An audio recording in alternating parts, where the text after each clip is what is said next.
मैं तुम सबके लिए अनाज उगाता हूं। ये अनाज मंडी सिर्फ अनाज मंडी नहीं है।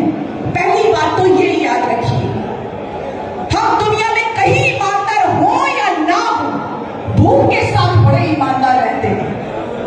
जब भूख लगती है ना, भूख पर कंट्रोल नहीं होता। और चाहे व्यापारी हो, चाहे बिजनेस क्लास हो, चाहे किसान हो, बच्चा हो, जवान हो, बूढ़ा हो, सबको अनाज देने वाली नहर के आसपास गांवों से उन किसानों की मेहनत जो यहाँ आती है, जहां हमारा पूरा व्यापारी वर्ग और किसान वर्ग मिलकर हमारे खाने का इंतजाम करता है। तो इस धरा को चुनने के लिए अभिषेक जी मटोरिया का बहुत बहुत धन्यवाद। इससे पवित्र जगह शायद नहीं हो सकती। अब एक बार और कहती हूं, आपने तालियां बजाई ना उस पे, अभी सवाल भी खड़े हो सकते हैं। क्या सवाल? अरे हम नाच रहे थे, ढोल लगाड़े बजा रहे थे, हमें मैम ने रोक क्यों दिया?